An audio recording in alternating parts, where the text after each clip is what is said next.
एका हाती टाळ, एका हाती टाळ, एका हाती चिपुळिया, घालती हुंबरी एक वाहता ती टाळिया।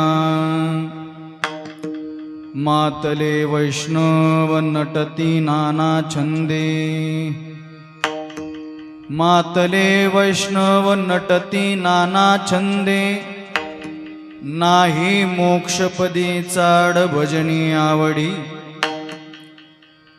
हका आरोळिया, हका आरोळिया, गीतवाद्य सुख सोहळे, जायते न कळे केव्हा रजनी दिवस। मातले वैष्णव नटती नाना छंदे, नाही मोक्षपदी चाड भजनी आवडी। तीर्थी नाही चाड, तीर्थी नाही चाड, न लगे जावे वनंतरा। तुका म्हणे हरिहरात्मकची पृथ्वी, मातले वैष्णव नटती नाना छंदे, नाही मोक्षपदी चाड भजनी आवडी। विठ्ठला योऽन्त प्रविश्य मम वाचमिमां प्रसुप्तां सञ्जीवयत्यखिल शक्तिधरस्वधाम्नां। अन्यांशहस्तचरणश्रवणत्वगादीन् प्राणान् नमो भगवते पुरुषाय तुभ्यं। कृष्णत्वदीयपदपङ्कजं पञ्जरान्ते अद्यैव मे विशतु मानसराजहंस। प्राणप्रयाणसमये कफवातपित्तैः कण्ठावरोधनविधौ स्मरणं कुतस्ते। तडिद्वाससं नीलमेघावभासं रमामन्दिरं सुन्दरं चित्प्रकाशं, वरं त्विष्टिकाया समन्यस्तपादं परब्रह्मलिङ्गं भजे पाण्डुरङ्गं। पंढरीच्या देवराया दंडवत तुझे पाया, किंवा पांडुरंगा करू प्रथम नमन दुसरे चरण संताचिया। त्यांच्या कृपादाने कथेचा विस्तारू, बाबाजी सद्गुरु दास तुका। ज्ञानेशं ज्ञानमूर्तिं च साक्षात् प्रेमस्वरूपिणीं, नामदेव दयामूर्तिं नाथं वन्दे पुनः पुनः। वैराग्यस्य परं मूर्तिं देहु क्षेत्रनिवासिनं, तुकाराम महाराष्ट्रं भक्तराज चतुष्टकम्। अधिष्ठान जेथे प्रतिष्ठान जेका, जिथे जन्मला बाळ गुणातीत एका, तयाचेनी नामे चुके भवव्यथा। नमस्कार माझा श्री सद्गुरु एकनाथा। नमो ज्ञानेश्वरा, नमो ज्ञानेश्वरा, नमो ज्ञानेश्वरा, नमो ज्ञानेश्वरा, ज्ञानेश्वरा नमो ज्ञानेश्वरा। देवदार सोपान देवा,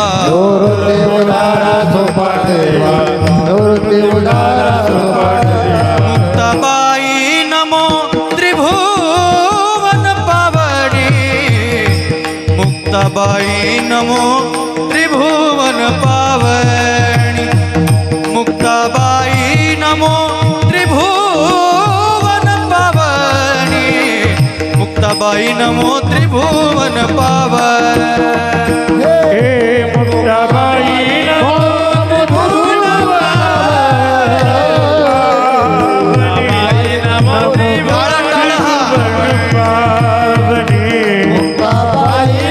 त्रिभुवन पावनी, मुक्ताबाई नमो त्रिभुवन पावनी, नमो त्रिभुवन पावनी। हरे मुक्ताबाई नमो त्रिभुवन पावनी, मुक्ताबाई नमो त्रिभुवन पावनी, मुक्ताबाई नमो त्रिभुवन पावनी, मुक्ताबाई नमो त्रिभुवन पावनी। मुक्ताबाई नमो त्रिभुवन पावनी, नमो त्रिभुवन पावनी। आध्यात्रय जननी देवाची, हरि बोल। आध्यात्रय जननी देवाची, हो आध्यात्रय जननी देवाची। मुक्ताबाई नमो त्रिभुवन पावनी, मुक्ताबाई नमो त्रिभुवन पावनी, मुक्ताबाई नमो त्रिभुवन पावनी, मुक्ताबाई नमो नमो त्रिभुवन पावन हे मुक्ताबाई नमो त्रिभुवन पावनी मुक्ताबाई नमो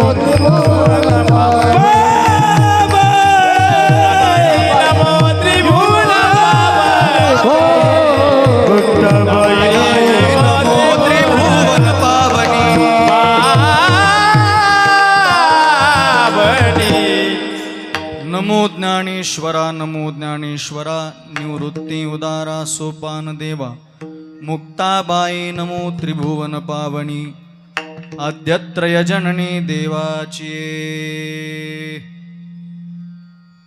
मनोजवं मारुततुल्यवेगं जितेन्द्रियं बुद्धिमतां वरिष्ठं वातात्मजं वानरयूतमुख्यं श्रीरामदूतं शरणं प्रपद्ये राम रामेति रामेति रमे रामे मनोरमे सहस्रनाम तत्तुल्यं रामनाम वरानने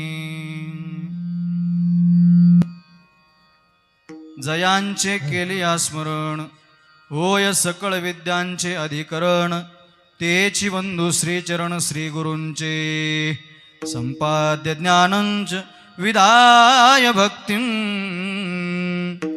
विलोकितो येन समाधिराजः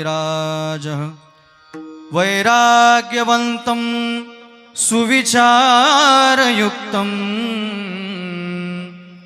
नमामि जोगं शिरसा गुरुन्तम् एका हाती टाळ एका हाती चिपुडिया गालिते उंबरे एक वाहताती टाळिया मातले वैष्णव नटते नाना छंदे नाही मोक्षपदे चाड भजनी आवडी मुक्त कैवल्य तेजोनिधी भगवान श्री माऊली ज्ञानोबराय जगद्गुरु श्री संत तुकोबराय आदिकरून सकल संतांच्या पदस्पर्शानं पुनीत पावन झालेल्या महाराष्ट्र भूमीला वंदन करून कीर्तन निरूपणाकरता जगद्गुरु श्री संत तुकोबरायांचा चार चरणाचा मानवी जीवनामध्ये भजनासाठी सगळ्या गोष्टींचा त्याग करून माणसाने केवळ आणि केवळ भजन साधनेतच आपलं जीवन घातलं पाहिजे याचा सांगोपांग विचार आजच्या अभंगाद्वारे महाराज सांगतात. विठाला विठाला विठाला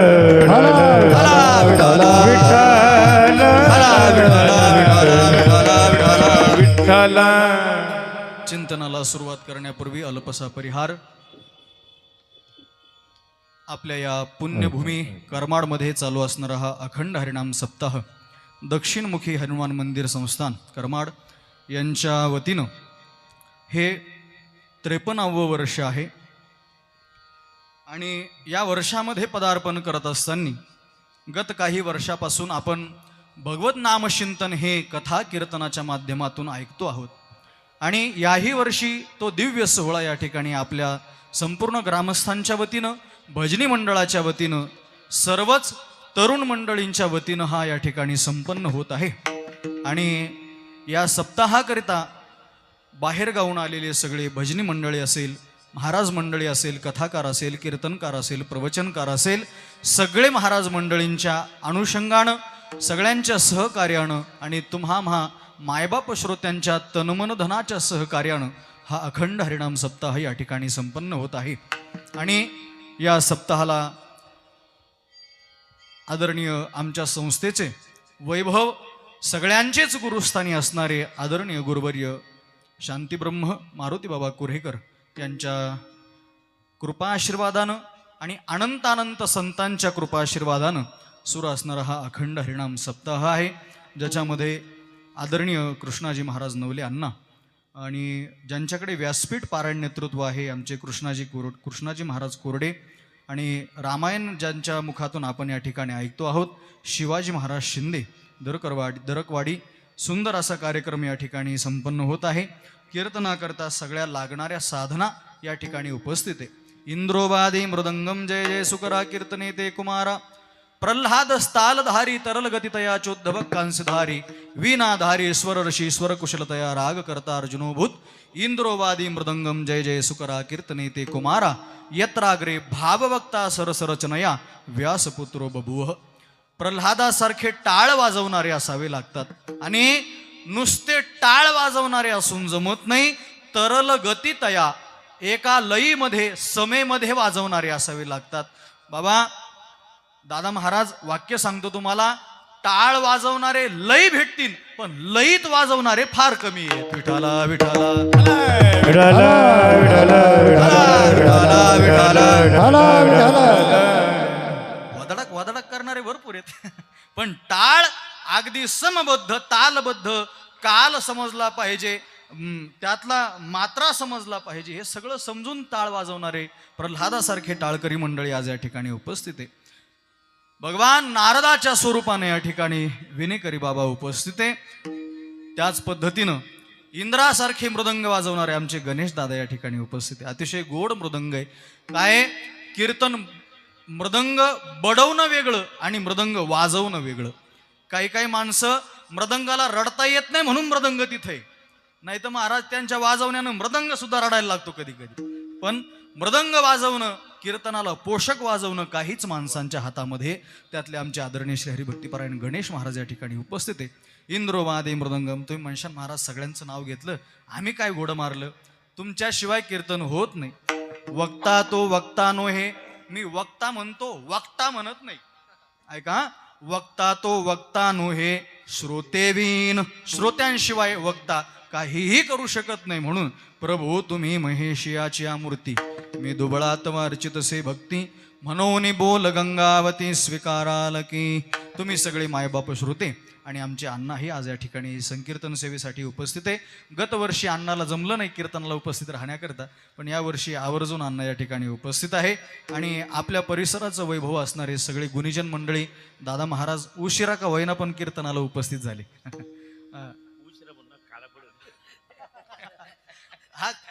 हाजरी भरून काढण्याकरता का होईना बाबा या ठिकाणी आज उपस्थित आहे. असतो आमचे कांता महाराज या ठिकाणी उपस्थित आहे. भगवान महाराज गाडेकर आहे, सदानंद महाराज श्रीसागर आहे, ज्ञानेश्वर महाराज शिंदे आहे, परमेश्वर महाराज वाघ आहे, बाबासाहेब. आता सगळ्यांची नावं घेऊ का नको? हे वाचता वाचता कीर्तन आता घ्या, आता पहिली घेतली की कोणी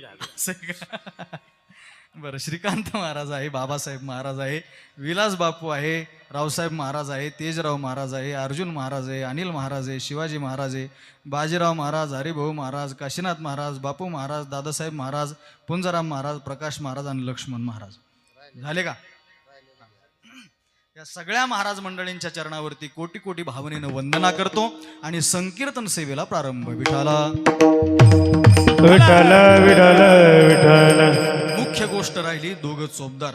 ऐका चोपदार, तुमच्यावर जिम्मेदारी आहे. जर मला कीर्तनात चालू कीर्तनात मला चक्कर आली, येऊ नये, येणार नाही, मी चांगलं जेवलंय मजबूत, पण कीर्तनात जर मला चक्कर आली तर हे अभंग राहिलेला पूर्ण तुम्हाला पुढं सोडावं लागतो. म्हणून थोडस जपून अभ्यास करत चला, ऐकत चला.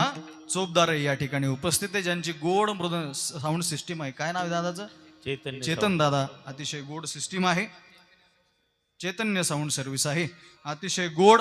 आता बरोबर सोमनाथ भाऊंची का? वा वा वा वा, मग काय पाहायचं काय? अतिशय गोड साऊंड सिस्टीम आहे. असतो तुम्ही मंडळी वेळेवरती यांचं गाऊन झाल्यानंतर बरोबर तुम्ही येता, नाही का? तुम्ही लय हुशार झाले.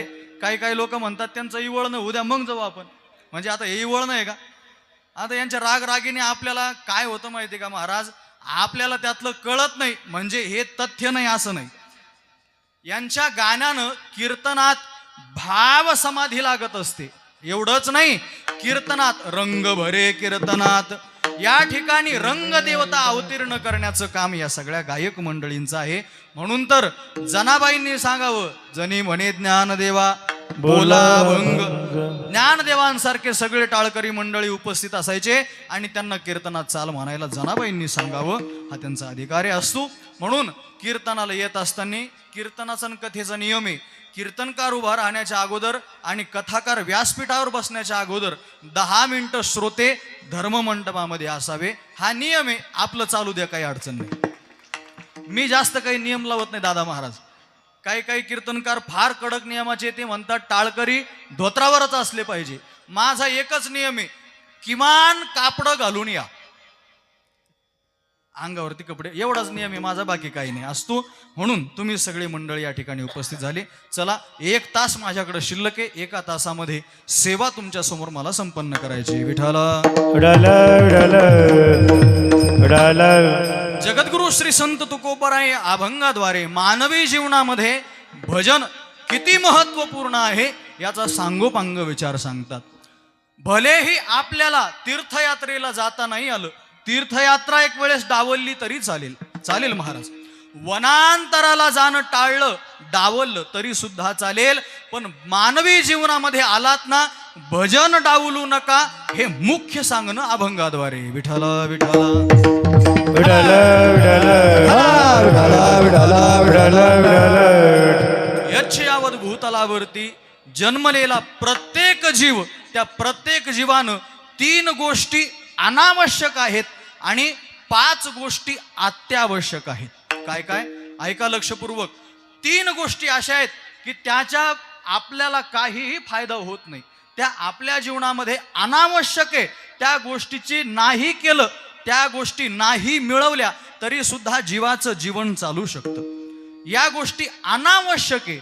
3 गोष्टी अशा आहेत आणि 5 गोष्टी अशा आहेत की ज्या आपल्या जीवनामध्ये अत्यावश्यक आहेत, त्या मिळवाव्याच आणि त्याच्यातून मानवी जीवनाला फायदा सुद्धा तेवढ्याच मोठ्या प्रमाणात भेटतो. विठ्ठल विठ्ठल विठ्ठल विठ्ठल 3 गोष्टी अनावश्यक आहे, या मिळवू नये, या टाळाव्यात. अशा कोणकोणत्या 3 गोष्टी आहेत ऐका.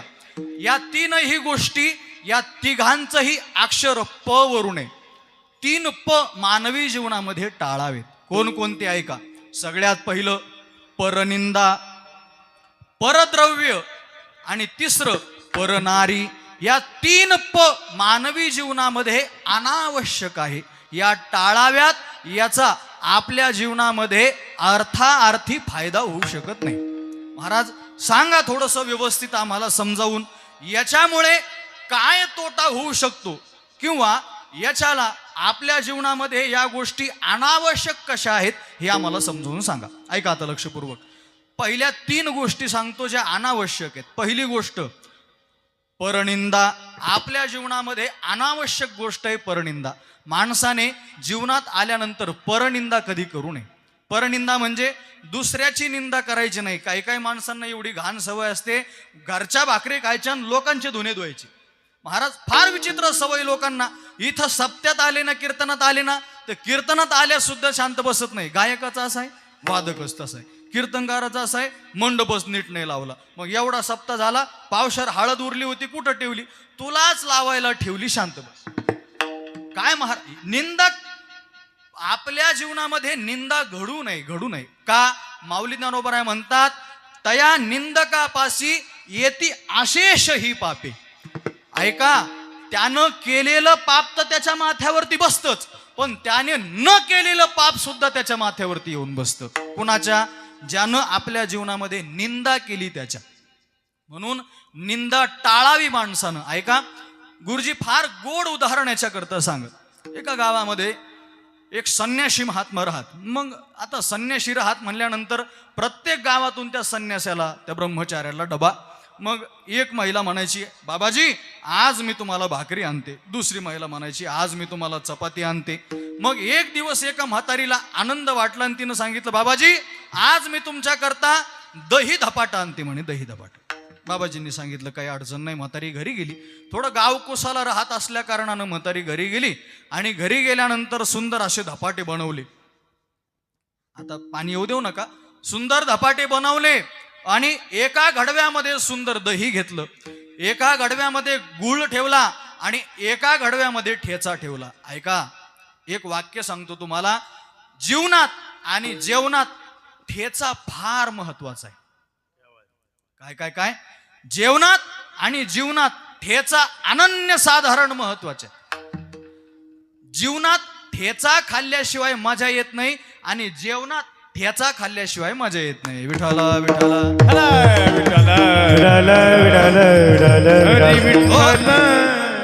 जेवण ठेचा असेल तर जेवण कसं चटपटीत जेवण होतं आणि जीवनात ज्यानं ठेचाच खाल्ल्या नाही त्याला जीवन जगण्याची काय किंमत माहिती हो, काय मजा त्याला माहिती.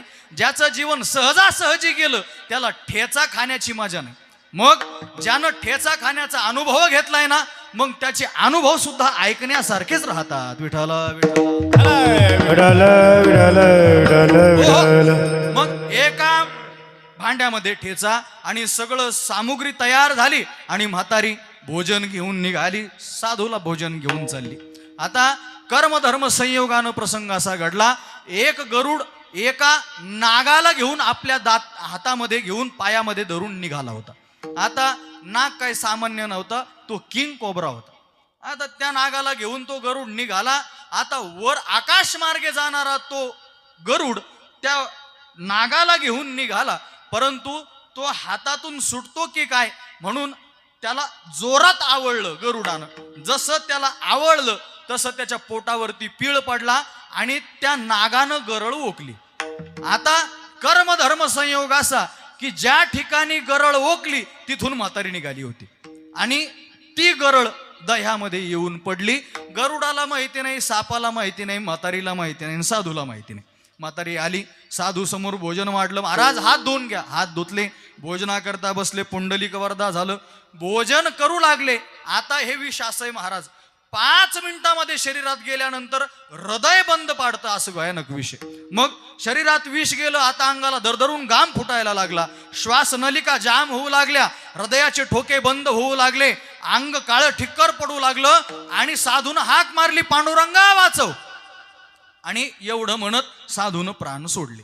आता सगळे यमधर्म 4-5 जणाला घेऊन आले आणि निघाले होते साधूला घेऊन. एका यमानं विचारलं, महाराज यमधर्म महाराज, या साधू हत्येचं पातक कुणाला लावावं, कुणाच्या माथी मारायचं? हे साधू हत्या घडली म्हणजे ब्रह्म हत्या घडली, हे पाप कुणाच्या माथ्यावरती मारायचं? आता एकानं सांगितलं, हे पाप मारा त्या नागाच्या माथी, कारण की हे विष त्याचं होतं. आता यमधर्मानं सांगितलं, तू काय वेडा झाला का? त्या नागाला तरी काय माहिती होतं की ही म्हातारी खालून निघाली, साधूला भोजन घेऊन चालली, त्यात नागाचा काय दोष आहे? त्याचं पोट आवळलं गेलं म्हणून त्याने गरळ ओकली आणि म्हणून साधू वारले. यात नागाचा दोष काय? नागाचा दोष नाही. मग महाराज हे पातक गरुडाच्या माथी मारा. अरे गरुड रोज इथून त्याची शिकार घेऊन जातो, गरुडाला तरी काय माहिती खालून म्हातारी चालली, त्याच्या हातातून त्याची शिकार सुटत होती म्हणून त्याने त्या नागाला आवळलं, त्या गरुडाला तरी काय माहिती. म्हणे मग महाराज या म्हातारीच्याच माथी मारा सगळं पातक. काय गरज होती या म्हातारीला साधूला भोजन खाऊ घालायची? म्हातारीच्या माथी पातक मारा. यमधर्मानं सांगितलं, म्हातारीच्या माथी पातक मारलं तर उद्या महाराज लोकांचं जेवण बंद होईल. उद्यापासून महाराज लोक जेवायलाच बोलावणार नाही, कोणी महाराज लोकांना जेवू घालणार नाही. मग काय करायचं? मग महाराज हे पातक मारायचं कोणाच्या माथ्यावरती? एक फार शहाणा होता, तो काय म्हणला, हे साधू हत्येचं पातक साधूच्याच माथ्यावर मारा म्हणे. यमधर्मानं सांगितलं, तू कोणत्या मंत्रिमंडळात निवडून आला रे म्हणे? काही निर्णय घ्यायला लागला, मूर्खासारखे निर्णय. याला निष्कासित करा म्हणे, याला काढून टाका पदावरून. साधूच्या माथी मारून चालणार नाही. अहो पण मारायचं कुणाच्या माथी हे पातक? मग कोण या पापाचा भागीदार आहे? यमधर्मानं सांगितलं, चिंता करू नका, तेच दाखवण्याकरता चाललोय तुम्हाला. यमधर्म घेऊन आले. गावाच्या बाहेर एका पारावरती काही विद्वान मंडळी बसलेले होते. कुठं? पारावर विद्वान मंडळी. विद्वान म्हणजे ब्रह्मदेवाच्या गैरहजेरीत जन्माला आलेली. असे ते बसले होते आणि त्यांची चर्चा चालू होती. अरे काय साधू मूर्ख आहे म्हणे, काय साधूला गरज होती एवढे दिवस, एवढे 20-25 दिवस गावात राहत असतात का? अरे बहता पाणी और रमता जोगी दोनों निर्मल होते. साधून एका गावामध्ये कशाला राहायचं, फिरत राहायचं? मूर्ख होता म्हणे ते साधू. एक जण म्हणला ती म्हातारी मूर्ख होती, एक जण म्हणला तो गरुडच मूर्ख. हे लोकांची निंदा करत होते. एवढ्यात यमधर्म तिथं आले. म्हणे हे हे हे जे विद्वान दिसतात ना म्हणे, तुम्ही नाही बरं का, हे जे विद्वान दिसतात ना म्हणे पारावरती, यांच्या माथी मारा म्हणे ते सगळं पातक. यांच्या माथी का मारायचं? काही नाही म्हणे, यांच्यापैकी कुणाच्याच माथी मारता येणार नाही, पण हे परनिंदा करतायत ना, म्हणून दुसऱ्याचं पातक सुद्धा यांच्याच माथ्यावरती मारा. विठाला विठाला माऊली ज्ञानोबा म्हणतात, येती निंदकापासी अशेष ही पापे. त्या निंदकाजवळ सगळे त्यानं केलेले पाप तर येतात, पण त्यानं न केलेले सुद्धा पाप त्याच्याच माथ्यावरती मारले जातात. म्हणून निंदा कुणाची करू नये माणसाने. आपण जपावं, आपल्याला आपली जिव्हा आपलं मुख आपल्या ताब्यामध्ये असावं. आपण निंदनीय कुणाला बोलू नये. यातली एक मेक सांगतो तुम्हाला. मानवी जीवन असं आहे महाराज, दादा महाराज, आपल्या जीवनाची प्रगती झाली हे कधी समजावं? ज्या वेळेस आपल्याला आपल्या जीवनामध्ये निंदनीय शब्द ऐकायला भेटतील त्यावेळेस समजायचं आपली प्रगती झाली. एखादा आपल्या निंदा करीत असेल ना, समजायचं आपण काहीतरी आहे.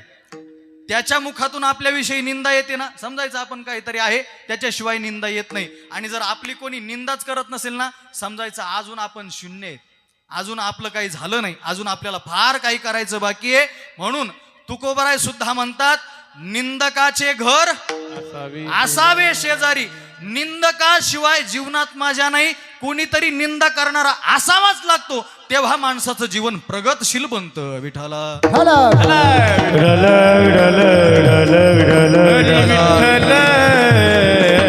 म्हणून मानवी जीवनामध्ये आपण वाचलं पाहिजे. निंदा ही आपल्या जीवनातली टाळली पाहिजे. परनिंदा करू नये. दुसरं सांगितलं परस्त्री गमन. परस्त्रीकडे कधी पाहू नये. काय? एका मोबाईलमध्ये 2-2 सिम टाकू नये माणसाने.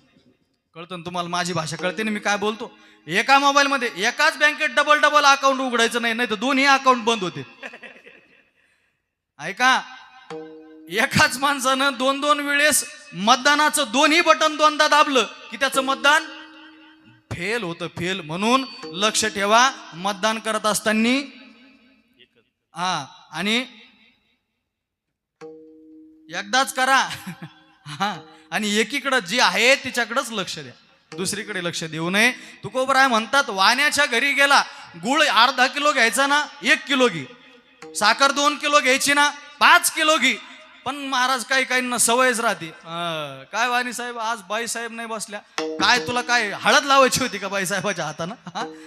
काय करायचं काय आपल्याला? काय महाराज, परस्त्रीकडे आपण, तुकोबराय म्हणतात, परस्त्रिया सदा बहिणी माय. परविया नारी आणि परधना नको मानावरी येऊ देऊ, नको मानावरी येऊ देऊ.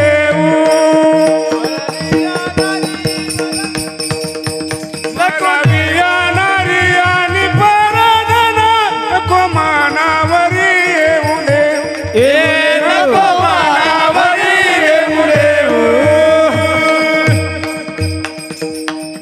नको मनावरी येऊ देऊ किंवा मनामध्ये येऊ देऊ नको. परस्त्रीचा विचारही आला नाही पाहिजे. ऐका लक्षपूर्वक. काय झालं? रामप्रभूंची सीता माता रावणानं चोरून नेली आणि रामप्रभूंची सुग्रीवांची भेट झाली. राणी दुखिया दुखी भेटले. ऐका, या प्रमाणाला असं उदाहरण दुसरं फिट बसू शकत नाही महाराज. एकमेव उदाहरण आहे. दुःख्याला दुःखी भेटले, यांची बायको गेली आणि सुग्रीवाची सुद्धा गेलेली आहे. सुग्रीवानं सांगितलं, माझी सुद्धा वालीनं नेली, तुमची गेली माझी गेली. आणि ऐका, 2 माणसामध्ये फार लवकर मैत्री होते. कोणकोणत्या? समानशीलेषु व्यसनेषु सख्यम. शील म्हणजे सारख्या स्वभावाचे जर असतील तर त्यांची मैत्री लवकर होते महाराज, लवकर. आणि समान व्यसनाचे जर असतील, म्हणजे ते असं ते देशी भक्त, विदेशी नाही, देशी भक्त, त्यांची लवकर मैत्री होते महाराज. त्यांना काय बोलावायची गरज राहत नाही. त्यांचे दिसले किती ओळखून जातात. हे आपल्या गटातले तंबाखूवाले, गुटक्यावाले, तुम्ही बघा, यांची मैत्री एका मिनिटात मैत्री होते. काढ तुझी चुना, मग घे माझी पुडी. त्यांची एका मिनिटात मैत्री होते महाराज. म्हणजे व्यसन सारखा असेल, स्वभाव सारखा असेल ना, लवकर गट्टी जमते, लवकर मैत्री जमते. आता इथं काय झालं? प्रभू रामचंद्रांची सुद्धा पत्नी गेली आणि सुग्रीवाची सुद्धा गेली. सुग्रीवानं सांगितलं, तुमची धर्मपत्नी गेली म्हणे. हो. आकाश मार्गानं कुणीतरी दैत्य घेऊन गेलाय, राक्षस घेऊन गेलाय. सुग्रीवानं सांगितलं, अहो आता मी पाहिलं, एक स्त्री, अबला स्त्री आकाश मार्गानं कुणीतरी घेऊन चालला होता. त्या स्त्रीनं कपड्यामध्ये बांधून आपले दागिने भूमीवरती टाकले. जरा बघा बरं, हे तुमच्याच धर्मपत्नीचे आहेत का? दागिने सोडल्यानंतर लक्ष्मण भैया जवळच आहेत. डोक्यावरचं असणार काय म्हणतात त्याला, बिंदी. अगोदर बिंदी दाखवली. लक्ष्मण भैयाला सांगितलं, लक्ष्मण बघ बरं, ही बिंदी ओळखीची वाटते का तुला? सीतेचीच आहे का? लक्ष्मण भैयानं सांगितलं, नाही, ओळखीची नाही. कानातले कुंडल दाखवले. नाही म्हणे हेही ओळखीचे नाही. बाजूचे बाजूबंद दाखवले म्हणे हेही ओळखीचे नाही. हातातली मुंदरी दाखवली नाही म्हणे हेही ओळखीचे नाही. कमराचा कमरबंद दाखवला नाही म्हणे हेही सीता मातेचं नसावं, हे माझ्या ओळखीचं नाही. पायातला जोडवा दाखवल्याबरोबर लक्ष्मण भैयानं सांगितलं हा जोडवा सीता मातेचा आहे. अरे लक्ष्मणा, एवढे सगळे अलंकार दाखवले ते तुला ओळखता आले नाही आणि पायातला जोडवा बरा ओळखला. लक्ष्मणानं सांगितलं सीता मातेच्या मुखाकडं पाहिलं कोणी? आजपर्यंत आम्ही त्यांच्या चरणाकडेच पाहत राहिलो. याला म्हणायचं मातृभक्तीन, याला म्हणायचं एक पत्नीव्रत. महाराज कधी सीता मातेच्या मुखाकडे सुद्धा लक्ष्मण भैयानं पाहिलं नाही. म्हणून परस्त्री सदा बहिणी माया. परस्त्रियाला आपल्या जीवनामध्ये बहिणी, आपले माय मानली पाहिजे, आपली आई मानलं पाहिजे. तुकोबराय म्हणतात ना, परविया नारी माऊली समान, माऊली समान. दुसऱ्याची पत्नी ही आपल्याला आई समान असावी, बहिणी समान असावी. आणि तिसरं सांगितलं परद्रव्य. तिसरं पय परद्रव्य, दुसऱ्याचं धन. दुसऱ्याच्या धनावरती ऐका, जोपर्यंत आपला मान मस्तक मनगट याच्यामध्ये ताकद आहे ना, तोपर्यंत महाराज माणसाने कधीच दुसऱ्याला लुबाडून पैसा कमवायचा नाही. शास्त्र सांगतं दुसऱ्याला लुबाडून कमवलेला पैसा फक्त 10 वर्ष. 10 वर्ष. 11व्या वर्षी 11व्या वर्षी ते सगळं लयाला जातं, काहीच राहत नाही महाराज.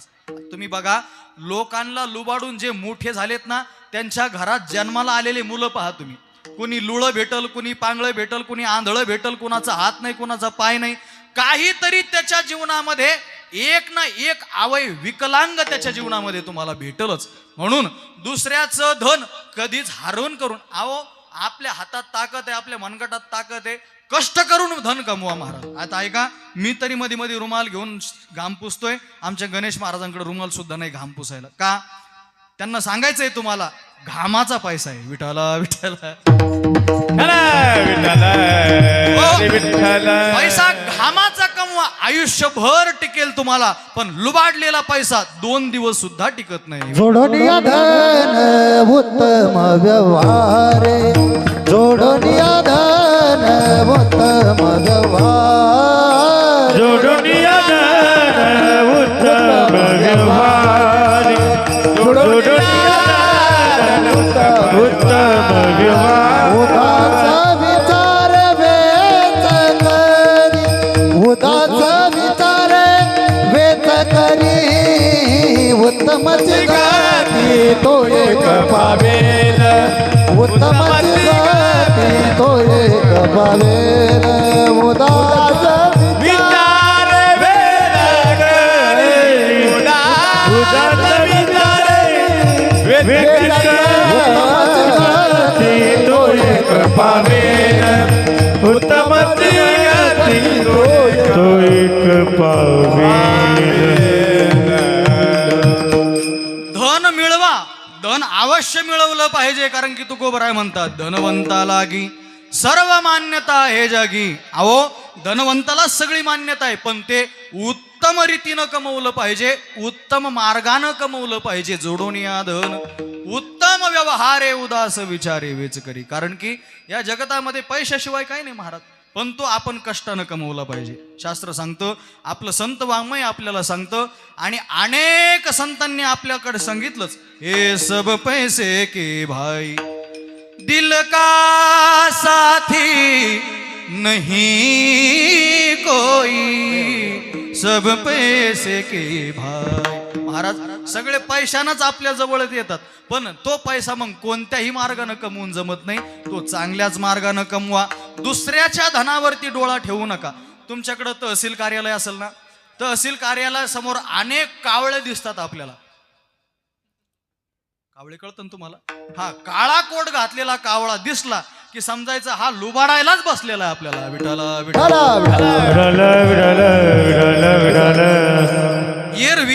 एरवी आपल्या घरातले कागद उडू नये याच्याकरता फॅन लावल्यानंतर आपण त्या कागदावरती वजन ठेवतो, बरोबर आहे का? तर ते इकडं तिकडं हलू नये, इकडं तिकडं सरकू नये म्हणून त्याच्यावरती काय ठेवतो आपण? वजन ठेवतो. पण तहसील कार्यालयात हा नियम लागू होत नाही. तिथं कागद सरकावे असं वाटत असेल तर त्याच्यावरती वजन ठेवावं लागतं. विठाला विठ्ठल. विठाला विठाला. विठ्ठल जेवढ्यांना समजलं तेवढ्यांना धन्यवाद. बाकीच्यांना काल्याला जेवण आहे असतो. मग महाराज धन कमवायचं ना उत्तम मार्गानं कमवा, चांगल्या मार्गानं कमवा. परद्रव्य याच्यावरती नजर नसावी. हे 3 प सांगितले महाराज. फायदा काय? फायदा सांगतो तुम्हाला. काय आहे माहिती का? आपण जो सिद्धांत मांडतो त्या सिद्धांताचं प्रयोजन सांगितल्याशिवाय माणसानं सिद्धांत पूर्ण होत नाही. मग या सिद्धांताचं प्रयोजन काय? प्रयोजन एवढंच आहे, जो हे 3 प टाळतो, ज्यानं आपल्या जीवनामध्ये हे 3 प आपल्या जीवनातले टाळले, त्या माणसाचे गंगा प होण्याकरता प पाहते. काय काय काय काय काय? ज्यानं आपल्या जीवनातले हे 3 प टाळले, गंगा प होण्याकरता त्याचे प पाहते. म्हणजे ऐका, 3 प कोणते? परद्रव्य, परनारी आणि परनिंदा. हे 3 प ज्याने जीवनातले टाळले, गंगा त्याचं प होण्याकरता म्हणजे स्वतः पवित्र होण्याकरता त्याची प पाहते, म्हणजे पंथ पाहते, वाट पाहते. वाट अशा माणसाची गंगा सुद्धा पवित्र होण्याकरता वाट पाहते. मला सांगा, तुम्ही आपले पाप धुण्याकरता कुठं जाता? गंगेत जातो. का? तर आपले गंगा पापम शशी तापम. बरोबर, गंगा आपली पाप धुते म्हणून आपण गंगेत आंघोळ करण्याकरता जातो. मग महाराज आपले पाप गंगा खेचून घेते, म्हणजे आपले आपण पाप गंगेत टाकतो. मग गंगा मलिन होते. मग ही गंगा आपल्याला शुचिरभूत करण्याकरता काय करते? काही करत नाही. जो या 3 गोष्टीपासून बाजूला राहतो ना, त्याच्या चरणाची वाट पाहते. त्याने की गंगेत आंघोळ केली, तिच्या आंघोळीनं गंगा सुद्धा पवित्र होते. विठाला विठाला विठाला विठाला विठाला विठाला. तुकोबराय म्हणतात ना, काय? तीर्थे पर्व काळ अवघी पाया पे सकळ. महाराज तीर्थ पर्व काळ सगळे पायाजवळ असतात. कुणाच्या? संतांचं वर्णन सांगितलं बरं काही. ज्यांनी हे 3 प टाळले त्यांचं वर्णन आहे. तीर्थ सुद्धा म्हणजे गोदा सुद्धा त्यांची वाट पाहते, आशांची वाट पाहते. म्हणून हे 3 प अनावश्यक आहे, आपल्या जीवनातले टाळले पाहिजे. चला पुढं. आता 5 भ आहेत, ते आपल्या जीवनात आवश्यक सांगितले. काय काय काय? 5 भ सांगितले. 5 भ कोणकोणते? ऐका लक्षपूर्वक. तुम्हाला झोप नाही आली ना? नाही आली तरी काही नाही अडचण, मी माझं सांगत राहणार आहे तुम्हाला. ऐका, 5 भ कोणते? शास्त्रकार सांगतात, धर्मशास्त्राचं मत असे, भेषजम भुवनम चैव. पहिले 2 भ सांगितले. भेषज म्हणजे औषध. औषध मानवी जीवनात एक तर रोग होऊ नये आणि रोग झाला तर औषध टाळू नये. काय माहिती का? शरीराला, मानवी शरीराला शुगर हा लागलेली भिरूड आहे. भिरूड. एखाद्या झाडाला भिरूड लागली की तिचं फळ कधीच नीट निघत नाही, माहिती ना तुम्हाला? त्याचं फळ मग कधी किडकच महाराज. तसं या शरीराला जर शुगर रूपी भिरूड लागली ना, मग हे कधी किडकच महाराज. त्याच्यात काही रोग, काही व्याधी, जेवढ्या व्याधी त्याच्यामध्ये येतील तेवढ्या दुसऱ्याच्या शरीरामध्ये पाहायला भेटत नाही आपल्याला. म्हणून शुगर माणसाला होऊ नये. सर्व सुखाचे आगर एक झाली शे शुगर. हे गाथ्यातलं नाही, हे माथ्यातलं आहे. विठाला सगळ्या दुःखाचा आगर आहे महाराज. सगळ्या दुःखांच्या आग्रस्थानी ही शुगर आहे. एक तर माणसाला रोग होऊ नये आणि रोग झाला की त्याने औषध टाळू नये. औषध भेषजम आपल्या जीवनात आवश्यक आहे, फायद्याचं आहे, गरजेचं आहे. औषध वेळच्या वेळी घेतलं पाहिजे. आमच्यातला एक कीर्तनकार दादा महाराज, त्यानं 8 दिवस शुगरची गोळी घेतली नाही, शुगर शूट झाली, 300च्या वर शुगर गेली, अटॅक आला आणि जाग्यावर गेला. कीर्तनकार चांगला व्यक्ती, पण औषध न घेतल्या कारणानं चांगलं जीवन लयाला गेलं. विठाला धर्मशास्त्र म्हणतं. म्हणून आवश्यक आहे काय? भेषजम, औषध महत्वाचं. दुसरं भुवनम. भुवनम म्हणजे घर. घर राहण्याकरता चांगलं घर असावं माणसाला, चांगलं घर बांधावं. ऐका, RCCचं बांधावं. नाही RCCचं जमलं तर कमीत कमी सिमेंटच्या पत्र्याचं बांधावं. नाही सिमेंटच्या पत्र्याचं जमलं तर स्टीलच्या पत्र्याचं बांधावं. नाही स्टीलच्या पत्र्याची आपली ऐपत तर कमीत कमी 5टाचं ऊसाच्या पाचटाचं छप्पर बांधावं, पण ते आपल्या मालकीचं असावं. असं घर, असं भुवन माणसाने बनवावं. दुसऱ्याच्या घरी राहून जमत नाही महाराज. हक्काच्या घरामध्ये राहिलं पाहिजे, अक्काच्या नाही. काय काय काय हक्काच्या घरात नाही राहायचं, आपल्या हक्काच्या घरात राहायचं. विठाला विठाला. नाथ बाबा म्हणतात घर पाहिजे आवश्यक. आपल्याला घर भुवन आवश्यक आहे महाराज राहण्याकरता. आपलं शास्त्र सांगतं आणि आपलं विज्ञानही सांगतं 3 गोष्टी गरजेच्या आहे. कोणकोणत्या? अन्न, वस्त्र आणि निवारा. या 3 माणसाच्या मूलभूत गरज आहे. निर्वाह पुरते अन्नाच्या दण, निर्वाह पुरते अन्नाच्या दण. आश्रमासी स्थान कोपी गोहा, आश्रमासी स्थान कोपी गोहा. निर्वाह पुराते अन्नाच्या दण,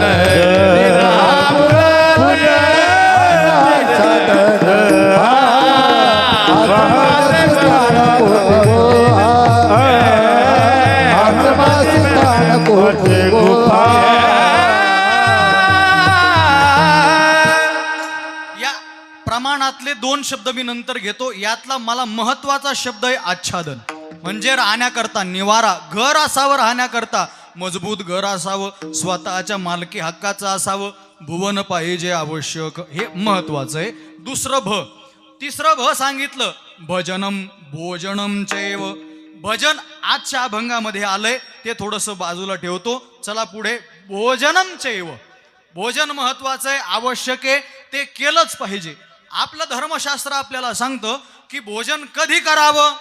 पूर्वीची माणसं बघा तुम्ही, सूर्योदय झाला की 1 तास 1.5 तासाने निहारी करायची, बरोबर आहे. म्हणून त्यांचे शरीर सुद्धा अगदी दष्टपुष्ट होते. त्यांच्या शरीरात कधी व्याधी रोग झाली नाही. काय कारण? न्याहारी सूर्योदयानंतर 1.5 तासात जेवण केलं पाहिजे. कधी? सूर्योदय झाला की बरोबर 1.5 तासांनी जेवावं.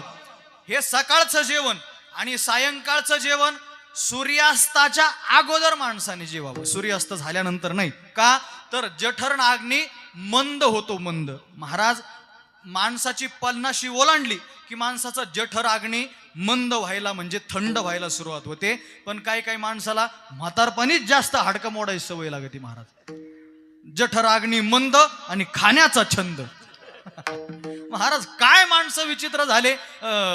दात राहिले नाही पण रस्सा रस्सा वाढग. मग माणसांनी महाराज भोजनाचा ताळेबंद असावा. भोजन आवश्यक आहे, भोजन केलंच पाहिजे, पण भोजनाचा सुद्धा ताळेबंद असावा. जुने जाणते मंडळी, जुने कीर्तनकार दृष्टांत सांगायचे. एक पंक्तीला श्री बालाजीचा बेत होता म्हणे. श्री बालाजी कळतं तुम्हाला? तिरुपतीचे नाही. मग श्री म्हणजे श्रीखंड, बा म्हणजे बालुशाही, ल म्हणजे लाडू आणि जी म्हणजे जिलेबी. तोंडाला पाणी येऊ देऊ नका आता. पण असा बेत पंक्तीला आणि जेवायला बसला. आता जेवायला बसल्यानंतर एवढा जेवला की त्याचं कपाळ आणि पोट सारखं टणक लागायला लागलं. याला आपल्या भाषेत, आपल्या संभाजीनगरच्या भाषेत म्हणतात डबल कोयता मारून गाडी भरली. काय काय काय हा, डबल कोयता मारून गाडी भरली आणि फुल जेवला. आता माझ्याजवळच बसलेला होता जेवायला, पण तेवढ्यात एक मनुष्य जिलेबीचं पातेलं घेऊन आला. आता जिलेबी आणल्यानंतर त्यानं सांगितलं, हो 2 एडे ठेवा. मी सांगितलं, हो मला तुमच्या मुखातली पुरी असं वाकवलं की दिसते. तुम्ही पाणी प्यायला आ करताना असं वाकलं की तुमच्या तोंडातली पुरी दिसायला लागली. अजून किती जेवता? तरी 2 एडे. नाही म्हणे, अजून 2 एडे जातील. 2 जिलेबीचे एडे आले. 2 जिलेबीचे एडे खाल्ले. बासुंदीवाला आला, बासुंदी. त्यानं सांगितलं 1 वाटी बासुंदी वाढा. आता मी म्हणलं जिलेबी खाल्ली, बासुंदी कुठं बसन? त्यानं सांगितलं जिलेबीची जी पुंगळी ना ती आतून रिकामी राहते म्हणे, बासुंदी तिच्यात बसवतो. हे काय जेवण झालं का महाराज? हे काय खाणं झालं का? याच्यामुळे मानवी शरीरात व्याधी वाढतात. जेवण आवश्यक आहे, भोजन आवश्यक आहे, पण ते मर्यादित असावं आणि मर्यादित काळात असावं.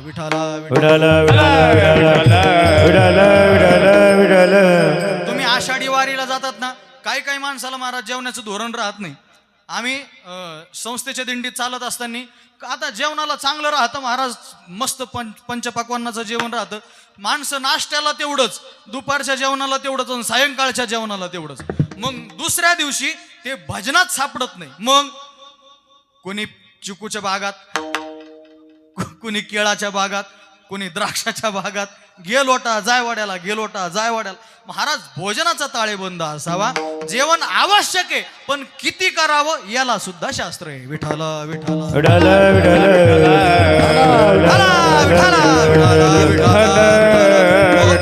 म्हणून भोजनम. आता सगळ्यात शेवटचं सांगितलं भयम. भयम माणसाला कुणाची तरी भीती असली पाहिजे जीवनामध्ये. पूर्वी शाळेत आपण जायचो तो आपल्याला गुरुजींची भीती वाटायची. शिक्षक आपल्या समोर आले तर आपण लटलट लटलट कापायचो. महाराज आमच्या शाळेत असे शिक्षक होते, पोटाला चिमटा घेऊन आशेवर उचलीत होते आम्हाला. हा एवढी परिस्थिती. पण ऐका ना, घरच्यांनी सुद्धा सांगितलेलं राहायचं, महाराज किती मारा याला, पण याला नीट आलं पाहिजे.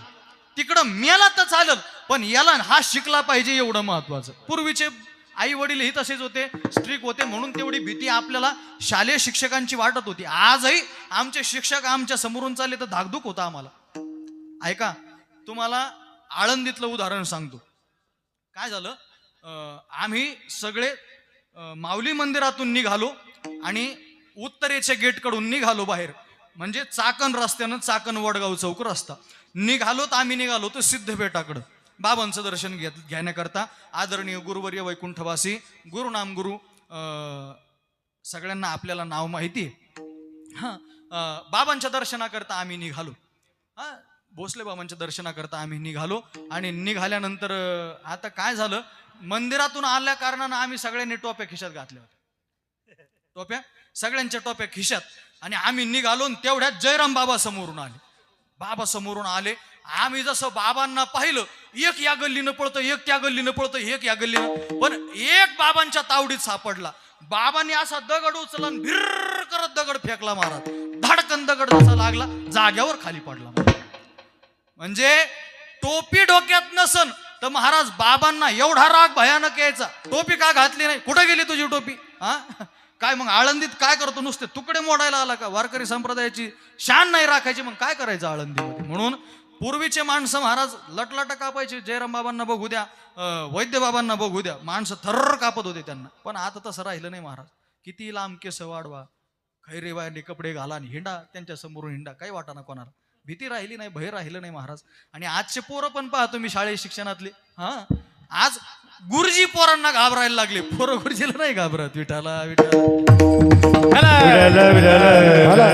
गुरुजीलाच भीती वाटते. हा आपला गळा कापतो की काय उद्या काय सांगता येत नाही, ही भीती शिक्षकांना वाटायला लागली. महाराज आपल्या जीवनात प्रगती कधी होते लक्षात ठेवा.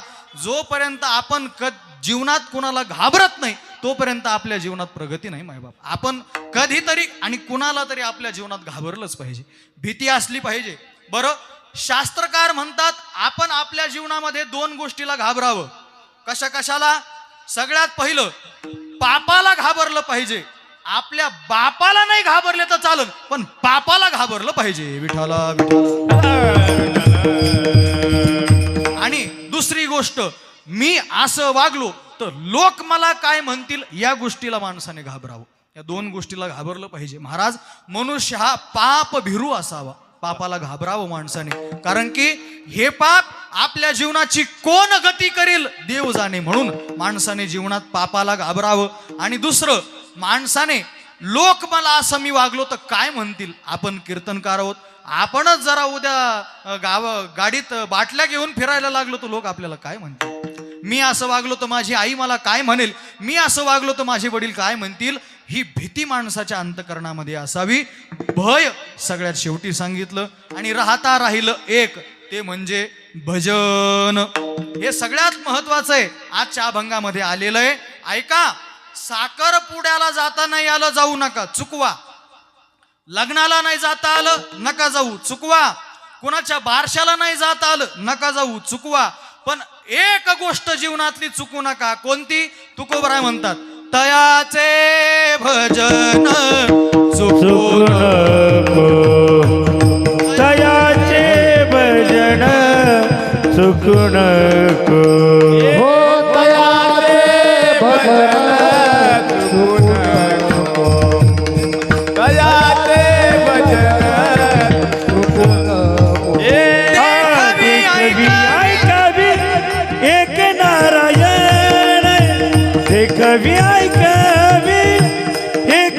नारायण दयाचे भजन चुकू नको दयाचे भजन चुकू नको कवी आहे कवी एक नारायण कवी आहे कवी एक नारायणाचे भजन हे चुकू नको दयाचे भजन चुकू नको सगळं काही जीवनात चुकलं तरी चालेल पण तयाचे भजन चुकू नको. कुणाचे? जो आपल्याला पाहण्याकरता दृष्टी देतो, जो आपल्याला बोलण्याकरता वाचा देतो, जो आपल्याला हात पाय चालण्याकरता ज्याने आपल्याला सगळं दिलंय. दिले इंद्रिय हात पाय कान डोळे मुख बोलाय वचन जेने तो जोडसी नारायण हे नास जीवपण भवरोग हात पाय दिले इंद्रिय हात पाय कान हरी कान हरी कान त्यानं आपल्याला हे सगळं पाहण्याकरता बोलण्याकरता चालण्याकरता हलण्याकरता सगळं जर दिलं असेल तर त्याचं भजन चुकू नये. देवे दिला देह भजना गोमटा देवे दिला देह भजना गोमटा तोया झाला फाटा बाधिकेचा तोया झाला फाटा बाधिके देवे दिला देह भजना गोमटा देवी दिला दे भजना गोमटा हरी तोया झाला फाटा बाधिके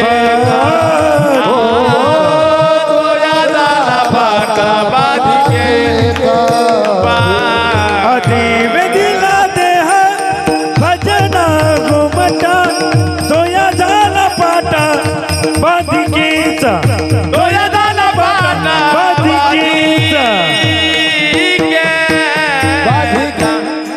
देवे दिला देह कशा करता भोजना गोमटा नाही नाही नाही नाही भजना गोमटा भोजना करता नाही भजना करता दिलेला देह आहे. मग मानवी जीवनामध्ये भजन चुकू नये माणसाने. सगळं काही चुकलं तरी चालेल पण आपल्या जीवनात त्याचं भजन चुकलं नाही पाहिजे. ये देवनी केले काही हे देवनी केले काही देवनी केले काही देवनी केले काही विठ्ठल नाही आठविला विठ्ठल नाही आठविला अरे बुडा भाग्यहीन अरे बुडा भाग्यहीन विठ्ठल नाही आठविला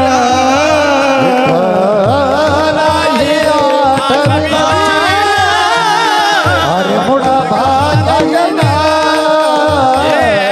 अरे मुडा भाग्यहीना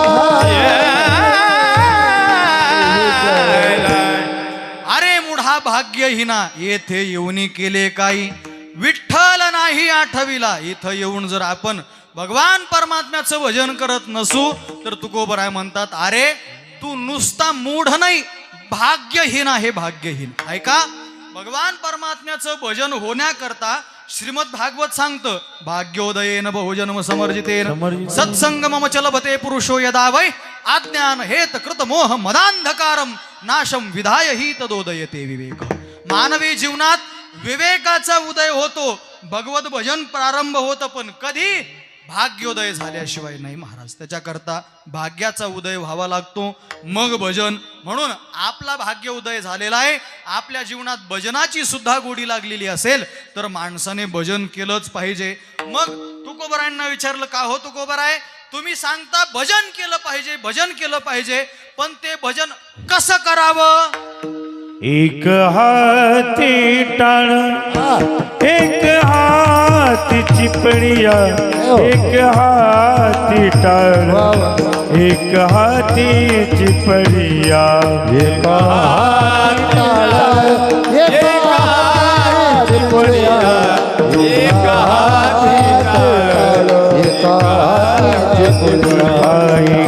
हाती टाळ एक हाती चिपळिया एक हाती टाळ एक हाती चिपळिया एक हाती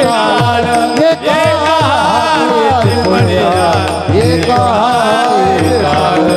एक हाती चिपळिया अगलती हुंबरे एक वाती टाळिया गालती हुंबरे मातली वैष्णव नटती नाचते नाचली वैष्णव नटती नाचते मातली वैष्णव नटती नाचते मातली वैष्णव नटती नाचते मातले वैष्णव नटती नाचते मातले वैष्णव नटती नाचते मातले वैष्णव ओ नटती नाचते मातले वैष्णव नटती नाचते कसं भजन केलं पाहिजे तुकोबराय म्हणतात एका हाती टाळ एका हाती चिपुळिया म्हणजे एकाच्या हातात टाळ द्या आणि एकाच्या हातात चिपुळी द्या असं नाही. मग ऐका याचा अर्थ लावत असताना अर्थ असा लावावा काहींच्या हातामध्ये टाळ काहींच्या हातामध्ये चिपुळिया मग घाली ती हुंबरी हुंबरी म्हणजे हुंबरी शब्दाचा अर्थ पाऊली पाऊली त्यांनी एकानं हातामध्ये काहींनी हातामध्ये टाळ घ्यावा काहींनी चिपुळ्या घ्याव्या आणि काहींनी त्याच्यावरती पाऊल खेळावं आणि सगळ्यांनी बसल्यापैकी सगळ्यांनी झोपी जावं. नाही नाही नाही एक वाहता ती टाळिया तुम्ही सगळ्यांनी टाळी वाजवावी तुकोबराय म्हणतात ना करी टाळी बोला मुखी नाम हाताने टाळी वाजवावी. मग काहींनी टाळ वाजवावा काहींनी चिपुळ्या वाजवाव्या काहींनी पाऊल खेळावं आणि काहींनी टाळ्या वाजवाव्या अशा पद्धतीचं भजन शास्त्रकारांना आणि आपल्या संप्रदायाला मान्य आहे. ऐका आपल्या संप्रदायामध्ये तुम्ही ज्ञानदेवाप्रमाणे म्हणता बरोबर आहे. हरिपाठात महिला मंडळ तुमचा हरिपाठ ऐकला मी आज अतिशय गोड हरिपाठ म्हणत होता तुम्ही. मग हरिपाठात आपलं ज्या वेळेस तुम्ही ज्ञानदेवाप्रमाणे निवृत्ती देवी ज्ञान समाधी संजीवन हरिपाठ बरोबर समाधी संजीवन म्हणलं की आपण जमिनीला हात लावतो आणि तो हात आपल्या हृदयाला लावतो आणि गोल प्रदक्षिणा मारतो बरोबर आहे का? बोला बोला जेवल्या ना तुम्ही बोला मग बरोबर आहे ना? काही चुकलं माझं नाही ना? मग जमिनीला हात लावून तो हात हृदयाला लावायचं काय कारण? सगळे लावते म्हणून आम्ही लावतो. आम्हाला काय माहिती महाराज तुम्ही सांगा तुम्हाला त्यासाठीच बोलवलं आहे. ऐका ज्ञानदेवाप्रमाण निवृत्ती देवी ज्ञान समाधी संजीवन हरिपाठ म्हणल्यानंतर खाली वाकायचं याचं कारण एक आहे माझ्या माऊली ज्ञानोबरांनी संजीवन समाधी या भूमीमध्ये घेतली आणि कर्मांमध्ये हरिपाठ म्हणत असताना समाधी संजीवन म्हणताना भूमीला हात लावून हृदयाला हात लावला तर आळंदीच्या माऊली ज्ञानोबरांचं समाधीचं दर्शन घेतल्याचं पुण्य तुम्हाला इथं लागतं इथं. म्हणून समाधी संजीवन हरिपाठ याला पाऊली खेळणं म्हणतात. अजून ज्ञानेश्वर माऊली ज्ञानराज माऊली तुकाराम म्हणताना आपण ज्ञानेश्वर माऊली ज्ञानराज माऊली तुकाराम म्हणल्यानंतर वरती टाळ वाजवतो बरोबर. पण महाराज काहींचं पाहतो मी ते इथून सुरुवात करतात ज्ञानेश्वर माऊली. मग समजून जायचं हे वास्कर फडाचे नाही हे देहूकर फडाचे नाही हे मंगला बनसोडे फडाचे आहेत बहुतेक. काय काय काय हा त्यांचं लगेच महाराज त्याच्याकरता वारकऱ्यामध्ये यावं लागतं पाऊल खेळावं लागतं तेव्हा हे समजतं. मग काय महाराज अगोदर खाली मग वर आणि सगळ्यात वर काय कारण? ऐका सगळ्यात खाली ज्ञानेश्वर म्हणल्यानंतर खाली काय कारण?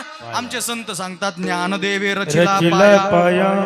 मग मध्ये यायचं माऊली म्हणायचं आणि वरती गेल्यानंतर तुकाराम म्हणायचं. काय कारण?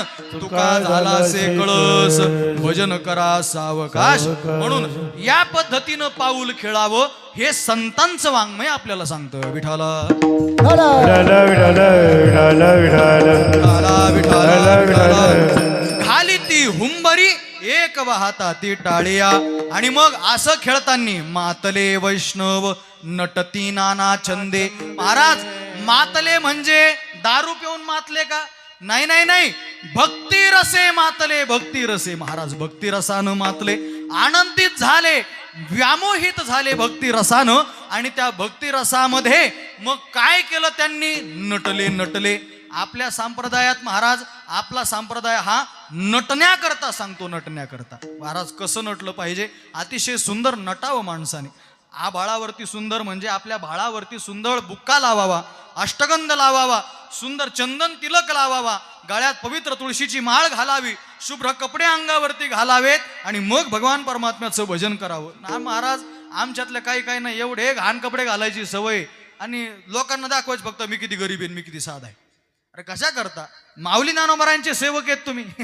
सामान्याचे नाही, आपण आयऱ्या गायऱ्याचे सेवक नाहीत. माझे माऊली ज्ञानोबारांचे सेवक अतिशय सुंदर दिसले पाहिजे महाराज. त्यांचे ठसे, त्यांचं बुक्का पाहिल्यानंतर समोरच्याला वाटलं पाहिजे आजच जाऊन माळ घालू की काय, असं समोरच्याला वाटलं पाहिजे महाराज. असं सुंदर राहावं, नटावं. नटती नाना छंदे, नटावं. वारकऱ्यानं नटलं पाहिजे, सुंदर नटलं पाहिजे. तुम्ही जर आषाढी वारीला कधी आलात तर आषाढी वारी तुम्ही बघा, वारकरी शिक्षण संस्थेची जी दिंडी आहे ना, त्याच्यामध्ये ठशावाले वारकरी भेटतात तुम्हाला. ठसे म्हणजे त्यांच्या या गालावरती एक ठसा, या गालावरती एक ठसा, छातीवरती त्यांचे ठसे राहतात. पण कुणाचे? पांडुरंगाचे ठसे, माऊलींचे ठसे राहतात महाराज. मुद्रिका म्हणतात त्याला. म्हणून असं नटलं पाहिजे, वारकऱ्यानं नटावं. नटती नाना छंदे. आणि मग तुकोबारायांनी सांगितलं असं भजन प्रेमामध्ये ते रंगले की त्यांना मोक्षपदाची चाड राहत नाही. तुकोबराय म्हणतात ना, मोक्षा महाघरी कामारी हे दासी होय सांगो ऐसी तुका म्हणे. तुकोबराय म्हणतात त्या मोक्षाला एक वेळेस आम्ही डावलतो, परंतु भजनी आवडी, त्या भजनात आम्हाला प्रेम वाटतं, त्याच भजनात आम्ही रंगतो. आपण सुद्धा त्याच भजनात रंगूयात. सगळ्यांनी हात वर करा, एकदा मोठ्या प्रेमानं आपण त्या भजनामध्ये रंगूयात. विढोबा रखमाये विठोबा रखमाये विठोबा रखमाये हरि जय जय विठोबा रखमाये हरि जय जय विठोबा रखमाये हरि जय जय जय हरि जय जय हरि जय जय हरि जय हरि जय जय हरि जय जय हरि जय जय हरि जय जय विठोबा रखमाये विठोबा रखमाये विठोबा रखमाये विठोबा रखमाये हरि जय जय जय हरि जय जय हरि जय जय हरि जय हरि जय जय हरि जय जय हरि जय जय हरि जय हरि जय जय जय हरि जय जय जय हरि जय जय जय विठोबा रखमाये हरि जय जय हरि जय जय Vithoba रखमाये Vithoba रखमाये Vithoba रखमाये Vithoba रखमाये Vithoba रखमाये Vithoba रखमाये Vithoba रखमाये Vithoba रखमाये Vithoba रखमाये Vithoba रखमाये Barakumai, Barakumai, Barakumai, Barakumai, Barakumai, Hari Barakumai, Barakumai, Barakumai,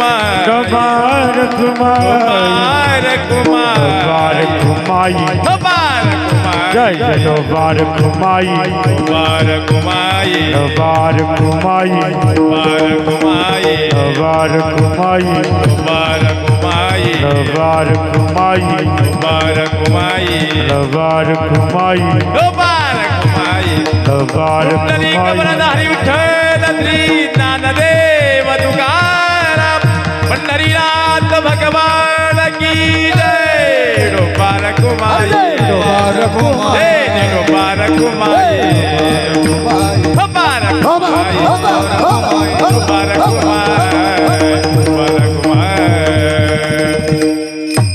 Hari Viఠોબા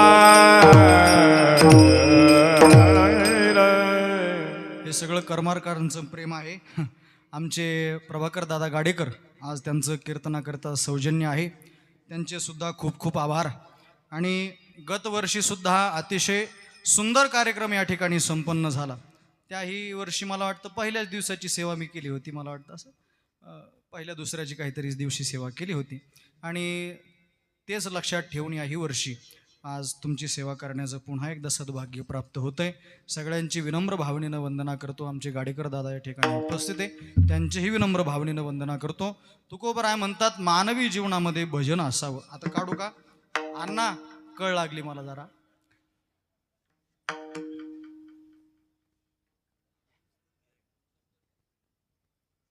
विठाला विठाला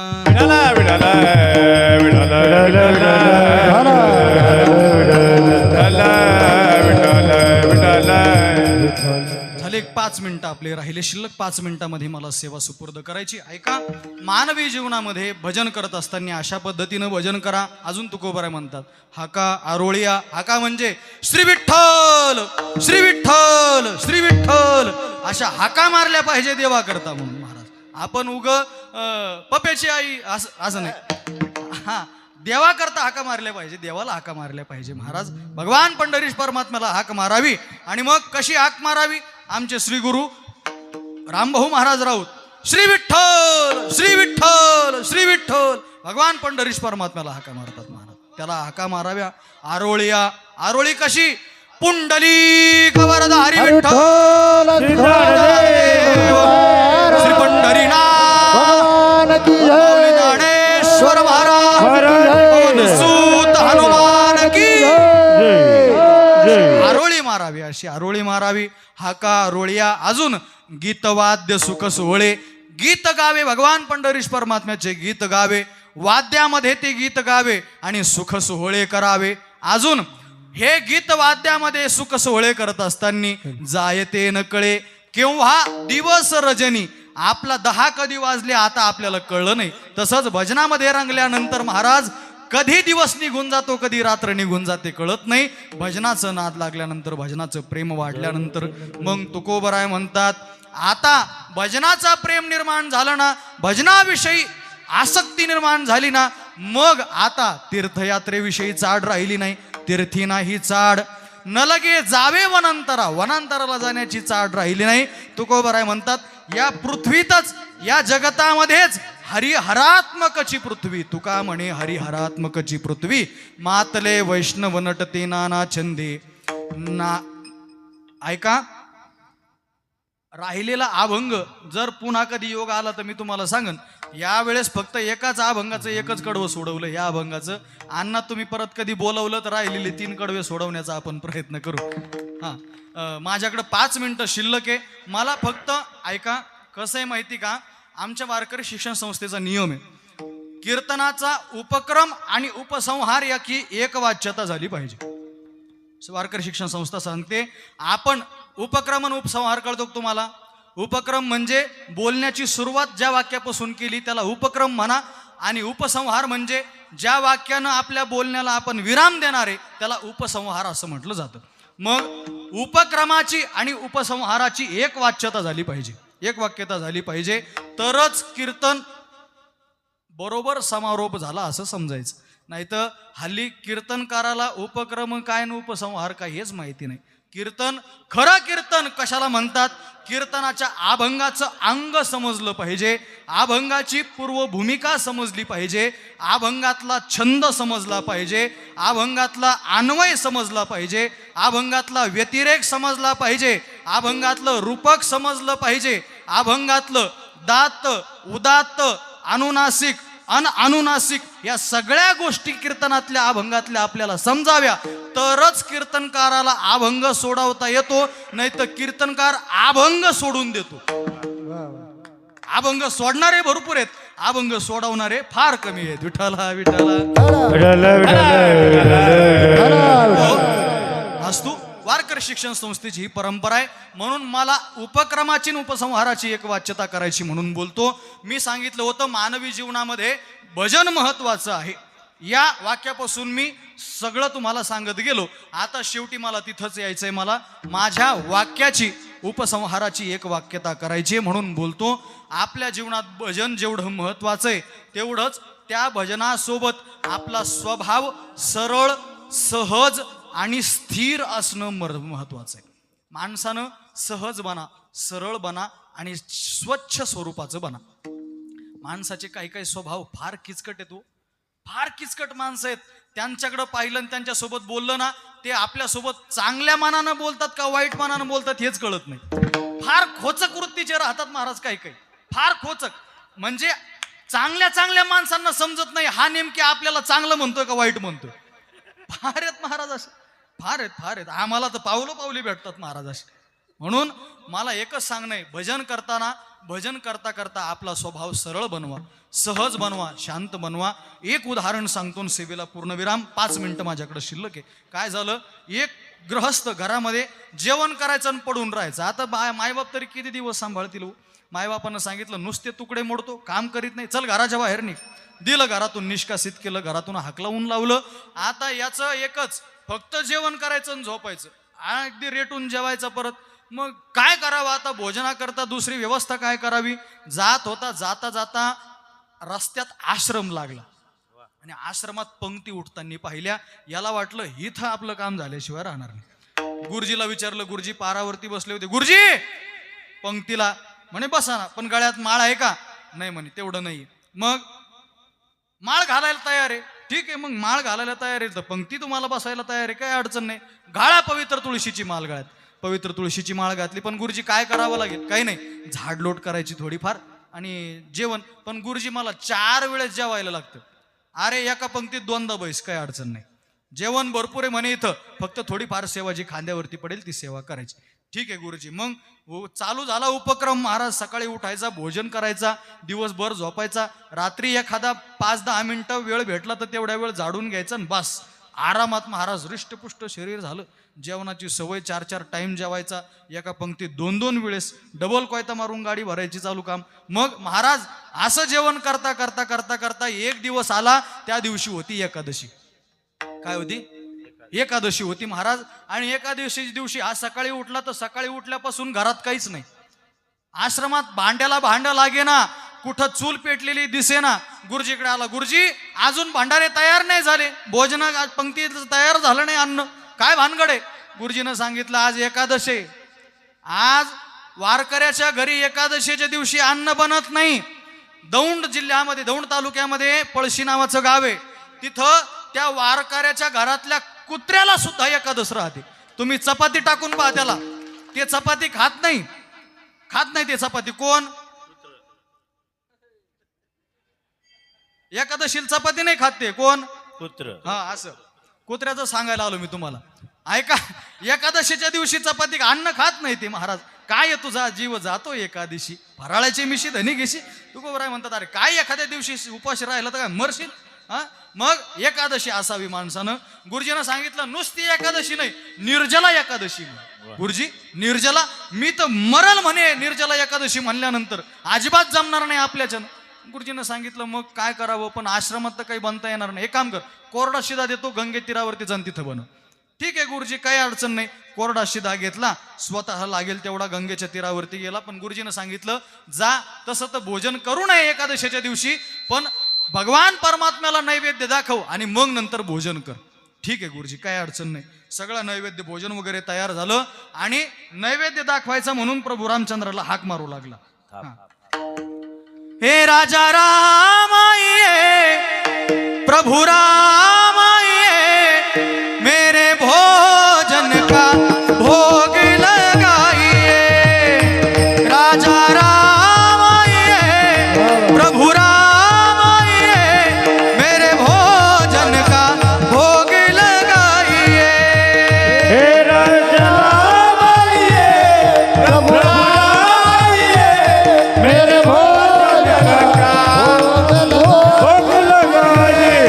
राजा राम आइए, प्रभु राम आइए, मेरे भोजन का भोग लगाइए. आवाज दिला पण प्रभू रामचंद्र काही आले नाही. याला वाटलं हे बहुतेक आश्रमाच्या भरोश्यावर बसलेत. म्हणून प्रभू रामचंद्रांना सांगितलं, भूल करोगे यदि तज दोगे भोजन रूखे सूखे, एकादशी है आज मंदिर में बैठे रहोगे भूखे। राजा राम आइए प्रभु राम आइए, मेरे भोजन का भोग लगाइए। हो राजा राम मेरे भोजन का भोग लगाइए। देवाला सांगितलं, देवा आश्रमाच्या भरोशावर राहू नका, कारण की तिथून प्राण वाचून तर मीच इथं आलोय म्हणे। मग जर तुम्ही हे रुख सुख भोजन त्याग करशान तर उपाशी राहावं लागेल, या लवकर। थोड्या वेळ भजन केलं आणि प्रभू रामचंद्र आले। बरं एकटे नाही, सीता समारोपित वाम भागा, सीता मातेला सोबत घेऊन आले महाराज। सीता मातेला सोबत घेऊन आले। आता दोघ जण पाहिल्यानंतर याचं थोडंसं पोट दुखायला लागलं। हा म्हणला जेवण तर एक दोघांचंच बनवलं होतं, ती गजन जेवण ते पण कसं काय करावं। आपण सीता मातेकडे आणि प्रभू रामचंद्राकडे पाहिलं, मन प्रसन्न झालं। जेवण झालं, प्रभू रामचंद्रांना सांगितलं, प्रभू पुढच्या वेळेस पुढच्या एकादशीला लवकर या, कार्यक्रम फार चालू आहे, ओरडू ओरडू पोट दुखायला लागलं, लवकर या म्हणे, एवढं ओरडायला लावू नका पुढच्या वेळेस। ठीक आहे, प्रभू रामचंद्रांनी सांगितलं काही नाही, अडचण नाही। झालं, पुढची एकादश आली। गुरुजी ते दोघ जण आणि मी तिसरा, तिघांचं द्या। आता गुरुजीला वाटलं याला बहुतेक पुरलं नसावं, म्हणून गुरुजीनं तिघांची शिधा दिली। जा, जेवण बनवलं आणि लागला हाक मारायला, राजा राम आइए सीताराम आइए, मेरे भोजन का भोग लगाइए। राजा राम आइए सीताराम आइए, मेरे भोजन का भोग लगाइए। राजा राम आइए हरि बोल। सीताराम आइए, मेरे भोजन का भोग लगाइए। हो राजा राम आइए राम भोग लगाइए। प्रभू रामचंद्र आले, पण नुसतं सीता मातेला नाही, लक्ष्मण भैयाला सोबत घेऊन आले। यानं सांगितलं मागच्या वेळेस दोघच होते, आता तिघ आले, आता काय करावं म्हणे। पण या वेळेस का होईना, थोडी का होईना एकादशी देव आपल्याला घडवतात बहुतेक। मग झालं, भोजन वगैरे झालं आणि प्रभू रामचंद्रांना जाता जाता विचारलं, प्रभू पुढच्या वेळेस किती जण येणार आहे तेवढं सांगून जा, म्हणजे शिदा तेवढ्या जणांची घेऊन येतो। प्रभूंनी सांगितलं, चिंता करू नको, मी येतो बरोबर, काय अडचण नाही। झालं, पुढच्या एकादशीला गेला। गुरुजी अहो ते तिघ जण आले होते, 1-2 किलोनं जमणार नाही, 7 किलो शिधा द्या। गुरुजीनं सांगितलं। गुरुजीला वाटलं एवढं देत होतो, एवढ्या त्याचं भागत नसेल हे मान्य, पण 7 किलो एकटा तर खाऊ शकत नाही, हा बहुतेक तिकडं जाऊन विकत असावा। तर गुरुजीला काय माहिती खरंच प्रभू रामचंद्र येतात की काय याच्या बोलल्यानंतर। मग गुरुजीनं विचारलं, द्या याला 7 किलो शिधा, पण याचा पाठलाग करू आपण, बघू हा नेमके कोणाला विकतो, तिकडे जाऊन कोणत्या दुकानदाराला विकतो, कोणत्या वाण्याला विकतो। म्हणून गुरुजी पाठीमागं लपत छपत गुरुजी पाठीमागं निघाले। आला आणि आता भोजन बनवलं नाही, काही नाही, कोरडा शिधा तसाच ठेवला आणि हाक मारू लागला, राजा राम आइए सीताराम आइए, लखन साथ लाइए, मेरे भोजन का भोग लगाइए। राजा राम आइए, सीताराम आइए, लक्ष्मण साथ लाइए, मेरे भोजन का भोग लगाइए। मेरे भोजन का भोग लगाइए। मेरे भोजन का भोग लगाइए।